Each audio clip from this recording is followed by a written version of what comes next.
감사합니다. 저에게는 정말 예쁘고 사랑스러운 아들이 한 명 있습니다. 눈에 넣어도 아프지 않으리라는 표현을 저는 잘 이해를 못했는데 그 말이 무슨 말인지 요즘에 조금 알 것 같습니다. 밖에서 지치도록 일을 하고 와도 또 어떤 힘든 일이 있어도 그냥 아무 상황도 모르면서 아무것도 모르지만 그냥 나를 보고 웃어주는 우리 아들을 보고 있노라면 상황이 바뀌는 것도 없지만 그것만으로 참 저에게 위로가 되고 웃게 되는 하나의 저의 숨 쉴 수 있는 포인트가 되어주는 것 같습니다. 그래서 저는 우리 아들을 주신 하나님께 정말 감사합니다. 그런데 여러분, 요즘에 아빠가 되기 위해서 많은 조건들을 이야기한다는 것을 알고 있으십니까? 요즘 아빠가 되기 위해서는 먼저 차가 있어야 하고, 또 아빠가 되기 위해서는 연봉이 5천 정도는 돼줘야 되고, 또 아빠가 되기 위해서는 적어도 내 이름으로 된 집 한 채 정도는 있어야 된다고 이야기를 합니다. 근데 어쩌죠? 저는 하나도 없네요. 만약 저희 부부가 그런 것들을 다 준비하고 아이를 가지려고 했다면 아마 저는 평생에도 저희 부부는 부모가 되지 못했을 것이고 저는 아빠가 되지 못했을 것입니다. 그런데 이런 조건들이 좋은 아빠가 되기 위해서 중요한 것인지는 모르겠지만 그 조건들이 아빠가 되게 하는 것일까요? 여러분, 좋은 차가 있다고 모두 아빠인가요? 혹은 연봉이 5천이 있다고 자기의 명의로 된 집이 있다고 해서 아빠가 될 수 있나요? 아니요. 그런 것들은 어쩌면 좋은 아빠가 되기 위한 어떠한 조건은 될 수 있을지 모르겠지만 아빠가 되게 하지는 않습니다. 그러면 아빠가 아빠 될 수 있게 하는 이유는 무엇일까요? 자녀입니다. 저는 어떠한 훌륭한 자격을 갖추고 있어서 아빠가 아니라 저에게 그냥 사랑스러운 저의 자녀가 있기 때문에 저는 아빠일 수 있는 것이죠. 그렇다면 그리스도인이 그리스도인이게 하는 것은 무엇일까요? 그리스도인이 그리스도인이게 하는 것은 무엇일까요? 도덕적인 삶을 사는 것이 우리를 그리스도인 되게 하는 것일까요? 아니면 성경에 대한 해박한 지식을 가지고 있는 것이 우리를 그리스도인 되게 하나요? 아니면 찬양을 잘하는 목소리와 연주 능력을 갖추는 것이 우리를 그리스도인 되게 하는 것입니까? 도덕적인 사람은 세상에 믿지 않는 사람들 중에도 있고 성경의 해박한 지식을 가지고도 자신을 그리스도인이라고 이야기하지 않는 사람들이 또한 있습니다. 심지어 찬양을 잘하면서도 자신이 그리스도인이 아니라고 하는 사람들도 있죠. 앞서 이야기한 것은 우리로 좋은 그리스도인이 되게 하는 어떠한 조건들이 될지는 몰라도 그리스도인이 되게 하는 것은 아닙니다. 그렇다면 무엇이 그리스도인을 그리스도인 되게 할까요?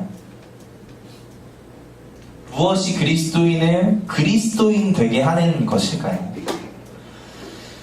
그것은 누가 뭐라고 해도 믿음입니다. 바로 우리 왕 대신 예수 그리스도를 믿는 믿음이, 살아계신 하나님을 믿는 믿음이 우리를 그리스도인 되게 하는 것이죠. 사실 이 시대에 많은 좋지 못한 그리스도인의 모습으로 인해 이 믿음이라는 단어가 이 시대에 많은 오해를 불러오고 때로는 거부감이 드는 단어가 되었다는 것이 참 슬픈 일이지만 그럼에도 불구하고 그리스도인을 그리스도인 되게 하는 것은 누가 뭐라고 해도 믿음입니다. 그래서 우리는 믿음에 대해서, 정확히 성경이 말하는 믿음에 대해서 생각해보고 또한 알아야 하는 것이죠. 믿음이 우리를 그리스도인 되게 하기 때문입니다. 오늘 말씀을 통해서 우리가 믿음에 대해서 알고 진짜 바른 믿음을 갖고 살아가는 자들이 되기를 소망합니다. 네, 오늘 본문은 4장에서 계속 이어져 나오던 하나님 나라의 비유의 설교 이후에 등장하는 말씀입니다. 예수님은 비유를 통해 하나님 나라에 대한 엄청난 메시지들을 여태까지 선포하셨죠. 우리가 지난 몇 주 동안 그것들에 대해서 나누었습니다. 그런데 제가 그 감동들을 100% 전했을 것이라고 생각하지 않아요. 그냥 예수님이 말씀하시는 것에 그냥 조금 한 1% 정도?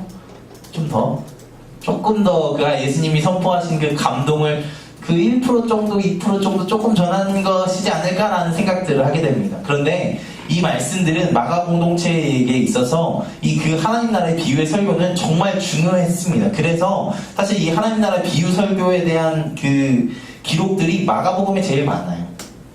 그래서 이 사람들은 정말 이 말씀이 정말 중요한 것이라고 생각하고 이렇게 많은 분량을 할애해서 기록을 한 것이죠. 게다가 지금 예수님은 그 모든 비유의 말씀들을 함께하고 있는 제자들에게 그들에게만 따로 해설해 주었다라고 이야기를 하고 있습니다. 그러니까 지금 예수님과 함께하는 제자들은 그 하나님 나라의 비전으로 또한 그로 인한 은혜로 충만했을 것입니다. 그런데 이렇게 하나님 나라의 말씀을 듣고 충만하여진 그들에게 한 가지 사건이 터지게 됩니다. 오늘 말씀에서 예수님은 하나님 나라 비전 선포의 사역을 바삐 끝내시고 날이 저물 때, 그러니까 밤에 갈릴리 호수 저편으로 건너가자고 제자들에게 이야기하십니다.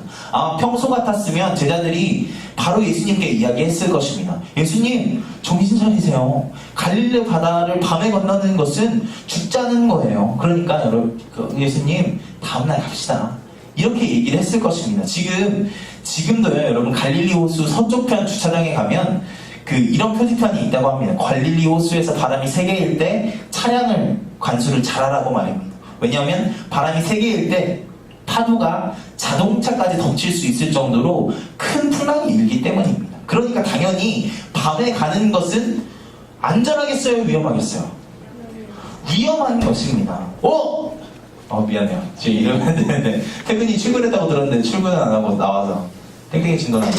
네. 그만큼 위험했다는 것이죠. 그리고 여러분, 예수님의 제자들의 3분의 1이 누구예요? 어부예요. 3분의 1이 어부예요.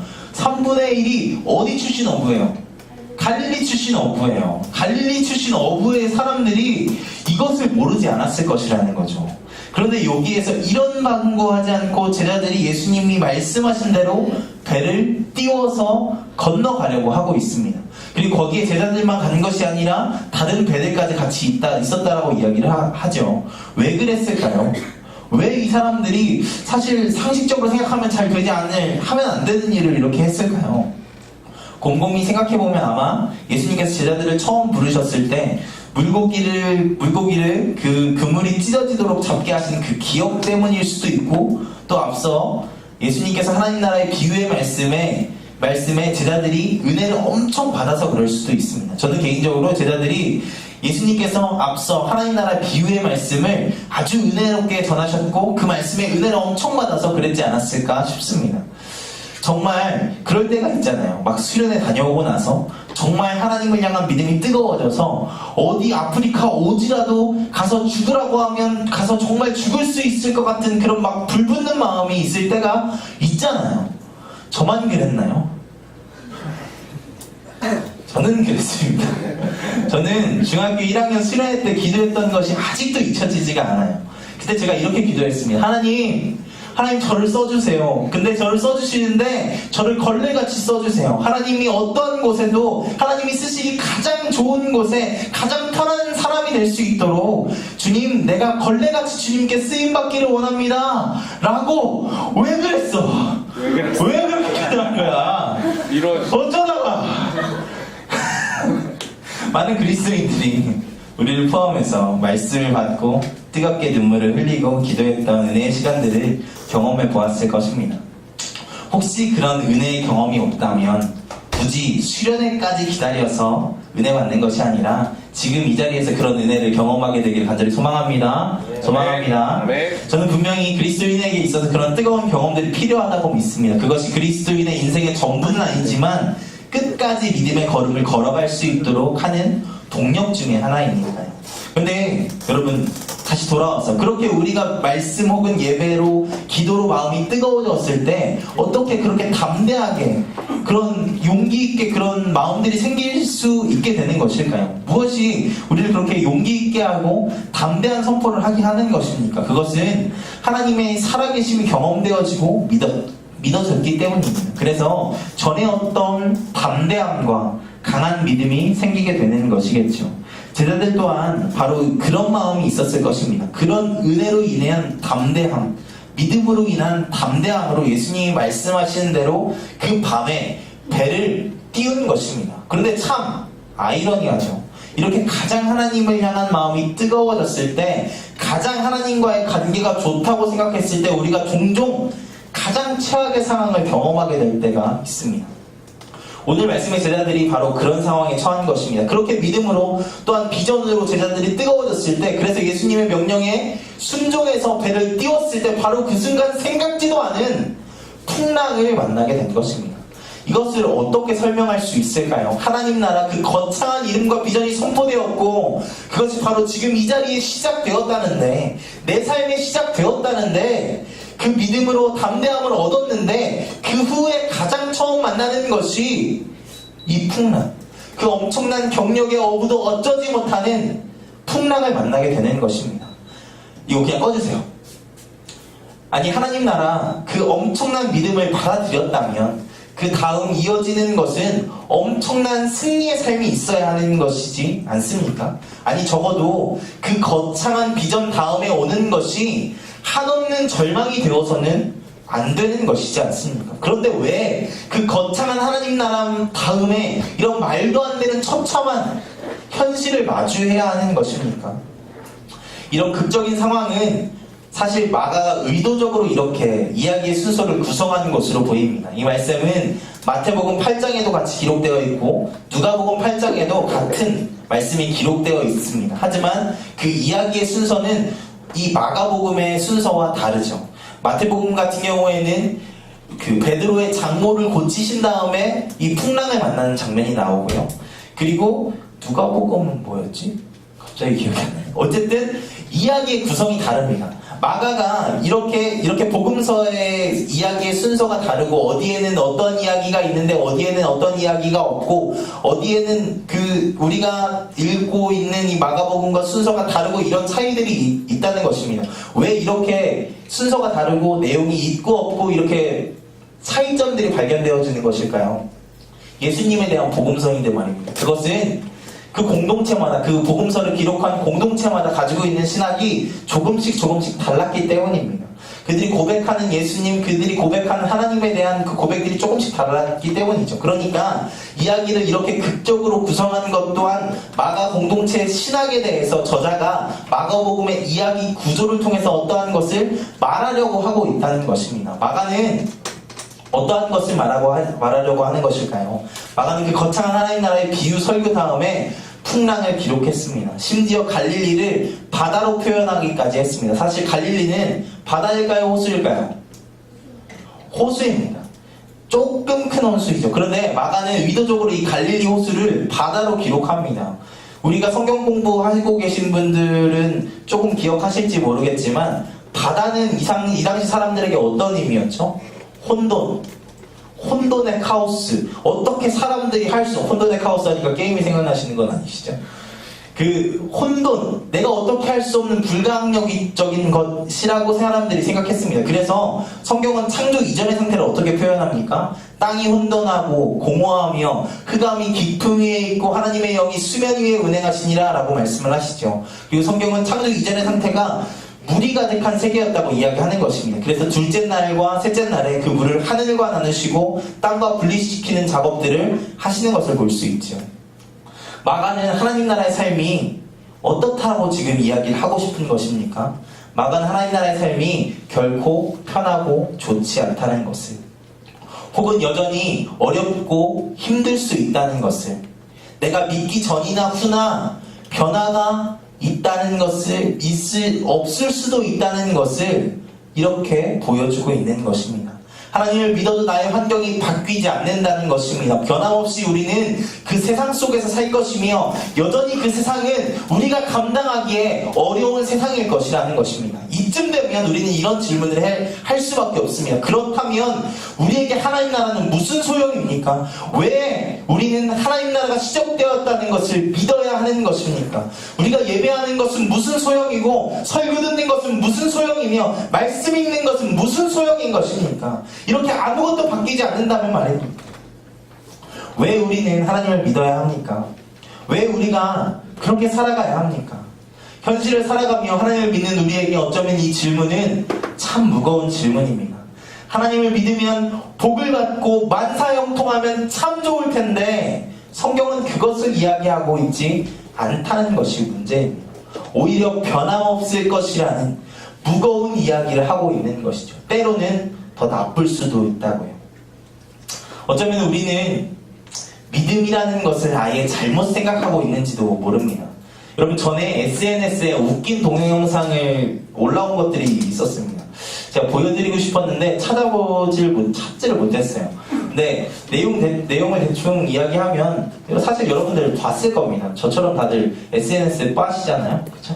자기 전에 이렇게 한 번씩 보시고 1시간씩 보시고 이렇게 그러다 보면 보게 됐을 만한 동영상인데, 여러분 눈을 가리고 그런 게임 아시죠? 눈을 이렇게 딱 가리고 이렇게 뒤로 눕는 거예요. 그러면 뒤에서 친구가 받쳐줘요. 이 게임 아세요? 네. 그쵸? 우리가 이게 게임 교회에서도 하고 수련회에서도 가끔 했던 그런 게임이죠. 그 공동체에 대한 신뢰에 대해서 우리가 체험하자 하는 내용으로 그 게임을 했죠. 그런데 동영상에서 그 게임을 하면서 한 명, 두 명은 진짜 겁을 먹지만 그래도 어떻게 이렇게 딱 넘어지면서 다 그 게임을 되게 잘하더라고요. 근데 문제! 한 여학생이 등장을 합니다. 그 여학생은 진짜 공동체로 완전 제대로 믿었어요. 보통 이렇게 넘어지면 무릎을 구부리잖아요. 무릎도 안 구부렸어. 무릎도 안 구부리고 넘어졌는데 어디로 넘어졌는지 아세요? 친구들은 뒤에 있는데 앞으로 넘어졌어요. 그래가지고 그 다음에 영상은 나오지 않았지만 대충 예상하기로 아마 코가 깨지지 않았을까, 아니면 맞박이 터지지 않았을까, 그 정도로 직각으로 넘어졌어요. 여러분, 믿는 것이 중요합니다. 하지만 우리의 믿음이 무엇인지, 어떻게 믿는 것이 진짜 믿음인지 그 방향성이 더 중요합니다. 어쩌면 우리가 그 여자아이 같은 실수를 하며 맞박 깨지는 상황 가운데 있는 것일지도 모른다고요. 그렇다면 우리가 믿는다는 것은 무엇일까요? 성경에서 믿는다는 것은 무엇을 의미하는 것일까요? 우리의 믿음은 무엇을 바꾸는 것일까요? 왜 우리는 하나님을 믿어야 하는 것일까요? 오늘 말씀에 이 난리가 나서 배 안으로 물이 들어오는 가운데도, 그래서 배 안에 모든 사람이 난리가 났는데도 자기 혼자 평안하게 잠이나 자고 있는 한 사람이 있습니다. 바로 오늘 말씀에 예수님이죠. 제가 예수님을 한 사람이라고 표현해서 조금 거북하신 분이 있을지 모르겠습니다. 우리가 예수님을 하나님이라고 고백을 하죠. 그런데 교회 전통적으로 예수님을 하나님이라고만 고백하지 않습니다. 만약 그렇게 고백한다고 하면 사실 이단입니다. 교회는 전통적으로 예수님을 완벽하신 하나님이시면서 또한 완전한 인간이라고 고백을 하고 있죠. 왜냐하면 예수님은 사람의 죄를 대속하기 위해서 완전한 사람의 몸을 입고 오셔야 했기 때문입니다. 그런데 다시 돌아와서 그 완전한 사람 예수님은 절대로 평안할 수 없는 그 말도 안 되는 환경 가운데서 천하태평하게 자고 있는 것입니다. 그리고 일어나셔서 풍랑을 잔잔하게 하시고 오히려 그 상황 가운데 무서워했다고 제자들을 꾸짖으시고 있는 것입니다. 여러분, 이 말씀을 보면서 우리가 예수님께 계급장 떼고 이런 질문 한번 해볼 수 있지 않겠습니까? 아니, 배에 물이 들어오고 있었습니다. 파도가 배를 뒤집어 삼킬 정도로 크게 일고 있었습니다. 그 상황 가운데서 두려워하는 게 정상입니까? 두려워하지 않는 게 정상입니까? 라고 말합니다. 당연히 두려워하는 게 정상이지 않겠습니까? 그런데 이 비정상적인 사람이 정상인 사람들에게 이상하다고 꾸짖고 계시는 것입니다. 그러면서 이렇게 말씀하시죠. 어찌하여 이렇게 무서워하느냐? 너희가 어찌 믿음이 없느냐? 우리는 여기에 나오는 완전한 인간으로서의 예수님의 모습을 통해 성경이 말하는 믿음에 대해서 생각해 보아야 합니다. 풍랑을 잠잠케 하시는 하나님으로서의 예수님의 모습은 잠깐 밀어놓고 완전한 인간으로서의 예수님의 믿음에 대해서 한번 생각해 봅시다. 완전한 믿음, 완전한 인간의 예수님의 모습을 볼 때 성경이 말하는 믿음은 상황이 바뀌는 믿음이 아닙니다. 그것은 바로 모든 상황 속에서 가장 먼저 하나님을 온전히 신뢰하는 것, 그것을 이야기하는 것입니다. 나의 모든 상황 가운데 하나님이 함께하고 계시다는 것을 믿는 것입니다. 나를 사랑하시며 나와 함께 하신다는 것을 믿는 것입니다. 그리고 그 하나님께서 지금도 역사하실 수 있다는 것을 믿는 것입니다. 오늘 말씀을 잘 보면 제자들에게는 너무나도 큰 문제가 하나님이신 예수님에게는 너무 그냥 꾸짖는 한마디로 해결할 수 있는 별것 아닌 문제로 드러나게 됩니다. 하나님의 눈에는 믿는다는 사람들이 하나님에게 별것 아닌 문제로 무서워하고 두려워하고 있는 이것이 비정상이라고 말씀하시는 것입니다.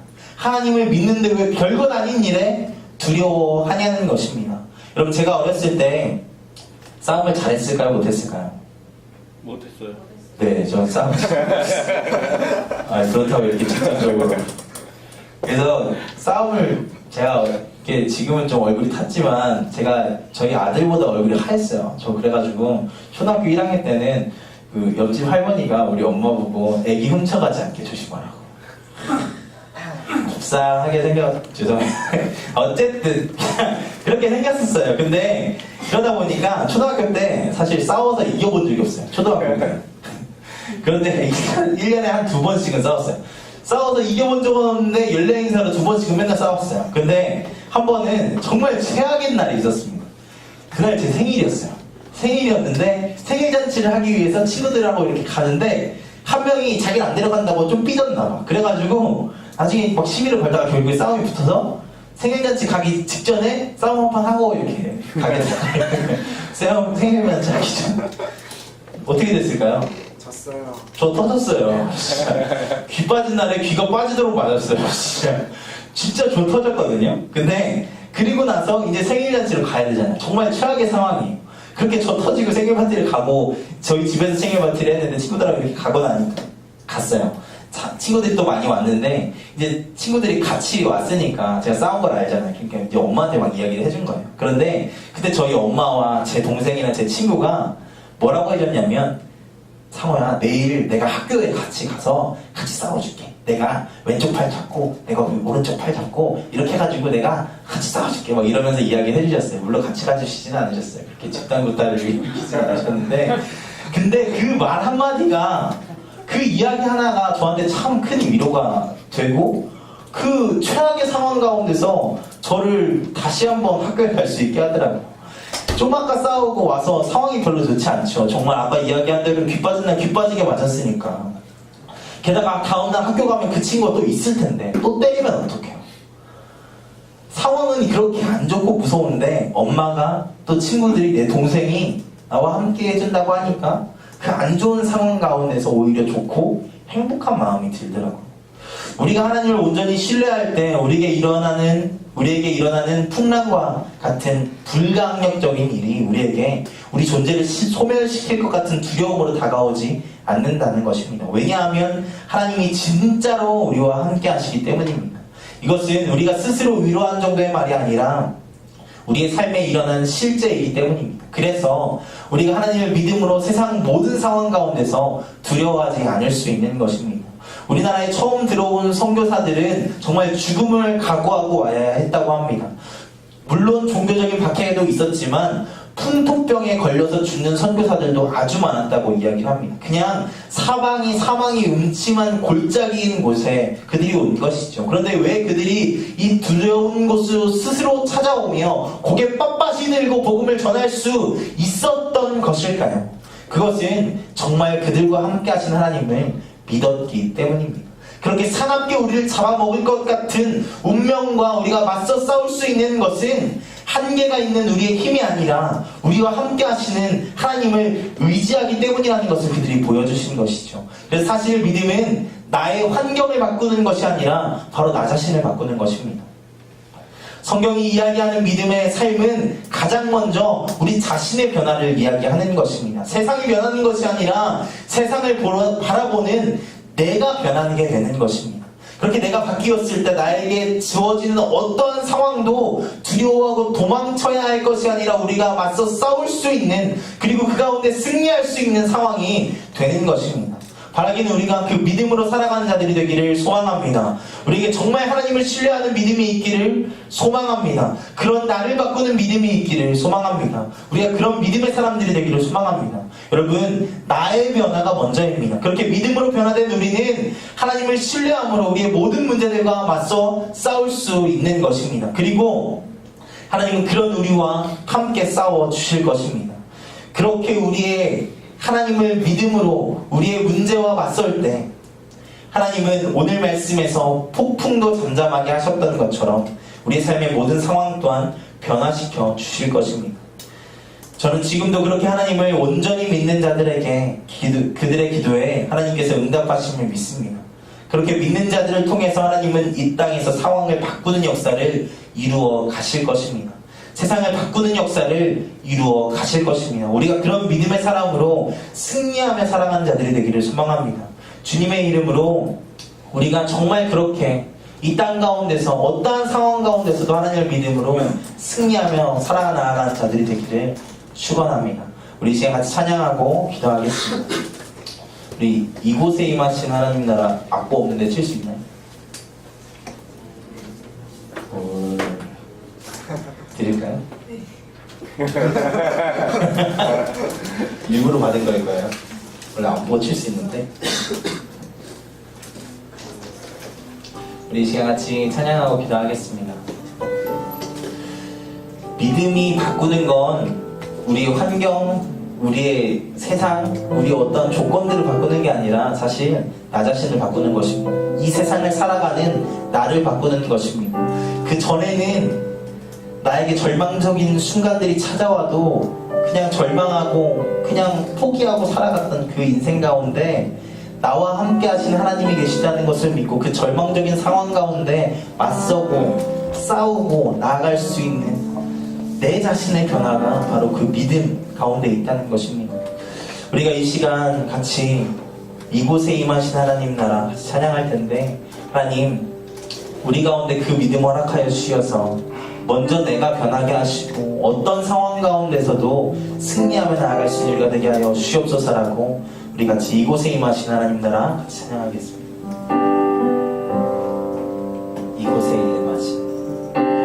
이곳에 임하신 하나님 나라 가난한 마음으로 바라보리라. 먼저 그 나라 그 뜻 구하며 나의 삶들이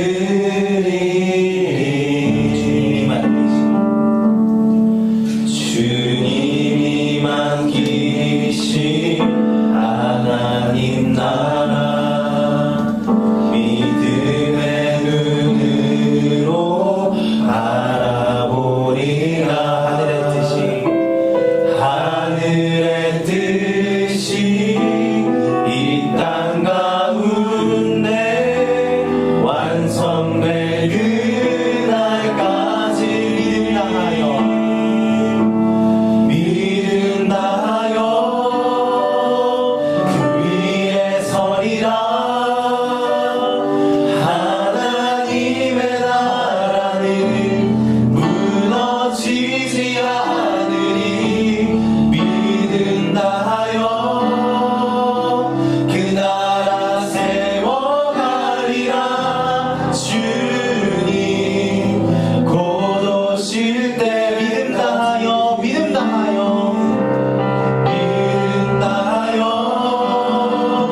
그 위에 서리라. 하나님의 나라는 무너지지 않으니 믿음 다하여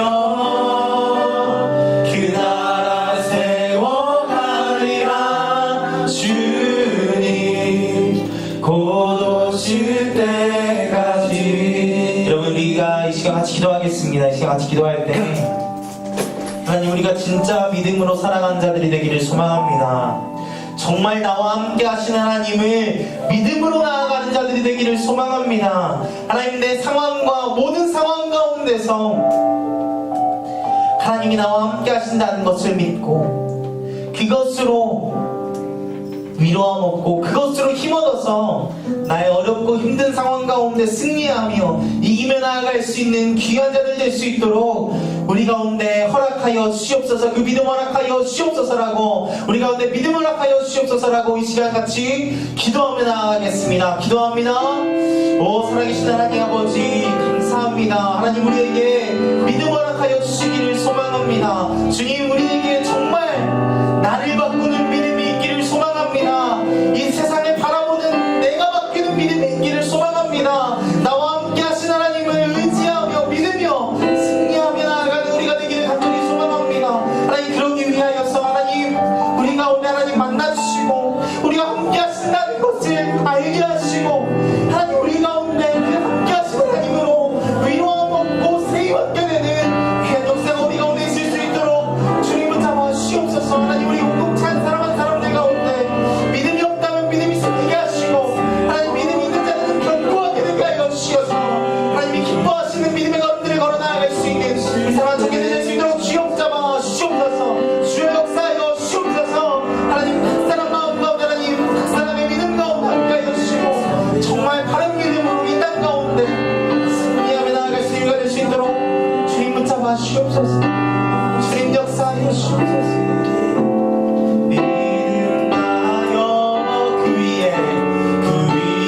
하나님, 우리가 바른 믿음을 가진 그리스도인이 되기를 소망합니다. 하나님, 내 불편한 상황 가운데 바뀌지 않는 것들을 바라보며 답답해하는 것이 아니라 내가 먼저 하나님과 함께함을 믿음으로 변화되어져서 바뀌지 않는 세상 가운데 승리하며 또한 싸워 나아갈 수 있는 우리가 될 수 있도록 주님 붙잡아 주시옵소서. 하나님, 그런 믿음을 가진 자에게 또한 상황이 바뀌는 것을 허락하시는 줄 믿습니다. 하나님, 우리 가운데 아버지께서 함께하여 주셔서 그런 바뀐 믿음 가운데, 바뀐 하나님을 향한 정말 바른 믿음 가운데 날마다 하나님과 동행하며 승리하며 나아가는 사랑하는 청년들 될 수 있도록 주님 붙잡아 주시옵소서. 하나님, 이 험한 세상 가운데 지치고 힘들어 고단하여 있는 청년들 가운데 찾아가 주셔서 하나님이 함께 하신다는 것을 알게 하시고 그것으로 위로함 받는 우리 사랑하는 청년들 될 수 있도록 주님께서 또한 붙잡아 주시옵소서.